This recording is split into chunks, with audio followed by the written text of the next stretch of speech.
Shalom saudara yang dikasihi dalam Tuhan. Renungan hari ini saya ambil dari Yohanes 14 ayat yang ke-16. Yohanes pasal yang ke-14 ayat yang ke-16. Demikianlah firman Tuhan, aku akan minta kepada Bapa, dan ia akan memberikan kepadamu seorang penolong yang lain, supaya ia menyertai kamu selama-lamanya. Amin. Saudara yang dikasihi dalam Tuhan, janji Tuhan Yesus ini dia ucapkan sebelum dirinya naik ke surga. Artinya saudara, Yesus ini walaupun dia tahu masanya di dunia, waktunya di dunia sudah selesai, tetapi Tuhan Yesus ingin berbicara bahwa Tuhan Yesus tidak memberhentikan pekerjaan ilahinya, kuasanya tidak berhenti sampai Tuhan Yesus naik ke surga.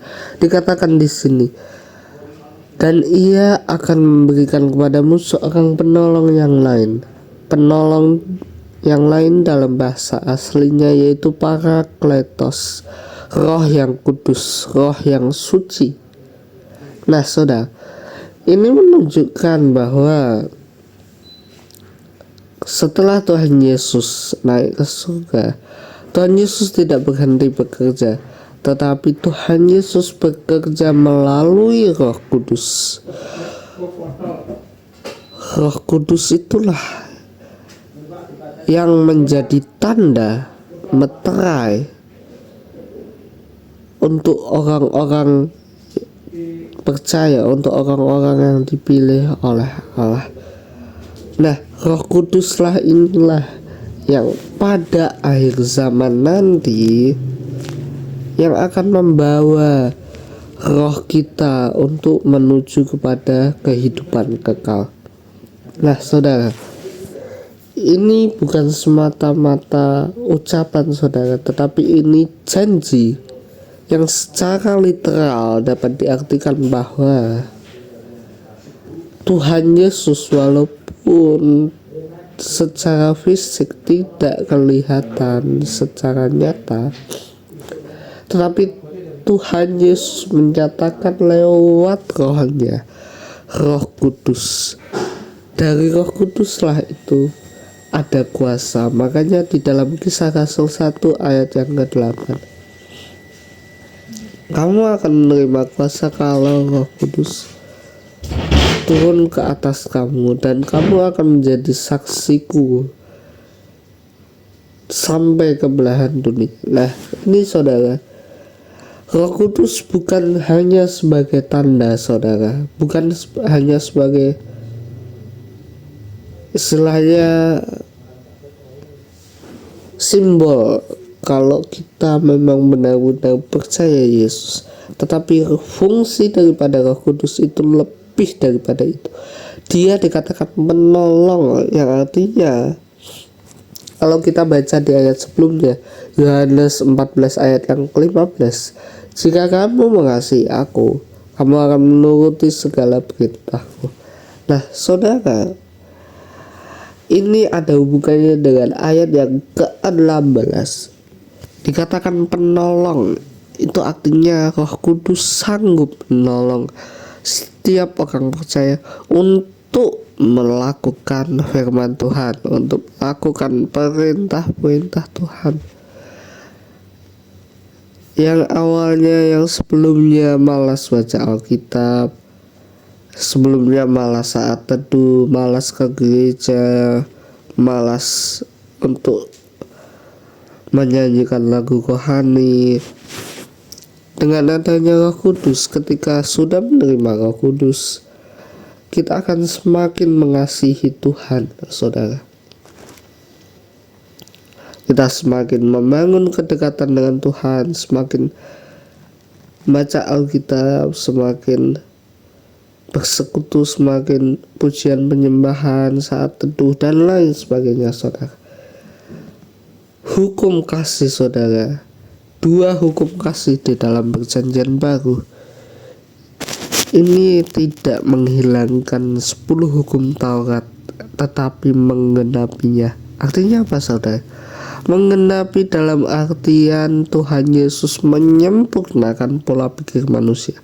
Kalau kita lihat di dalam 10 hukum Taurat saudara, di situ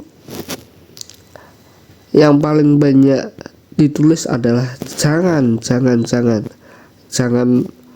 berdusta, jangan mencuri, jangan membunuh, jangan bersaksi dusta, jangan mengingini, milik sesamamu, dan lain sebagainya.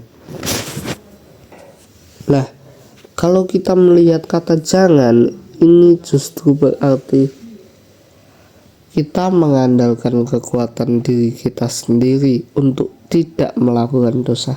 Tetapi ketika kita menggunakan kasih saudara, menggunakan 2 hukum kasih, kita bukan menghindari dosa karena kekuatan kita, karena itu dilarang dan sebagainya, tetapi dengan kita berpatokan sebagai kasih saudara. Kasihilah Allahmu dengan segala akal budimu, hatimu, jiwamu, kekuatan. Kalau kita semakin mengasihi Allah, kita tidak ada berhala lain. Kalau kita semakin mengasihi Allah, kita semakin memikirkan bagaimana cara kita untuk mendekat sama Tuhan, cara kita intim sama Tuhan. Kita fokusnya hanya membangun persekutuan dengan Tuhan, maka otomatis hidup kita akan berubah. Maka otomatis kita bisa dijauhkan daripada dosa, akan otomatis meninggalkan manusia lama kita.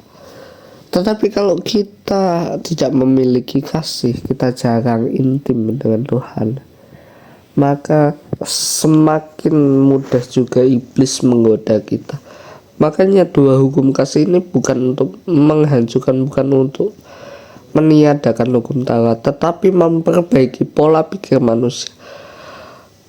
Manusia itu, Tuhan ingin agar manusia tidak mengendalikan diri dengan kekuatannya sendiri untuk menjauhi larangan-larangan itu, untuk menjauhi hukuman.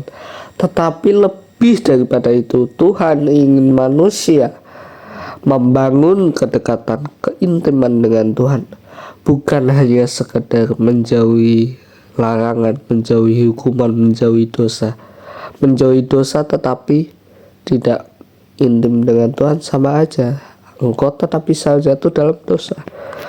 Orang yang dikatakan rohani, pendeta sebesar apapun, dia masih bisa jatuh dalam dosa karena masih ada dalam kedagingan, dalam manusia.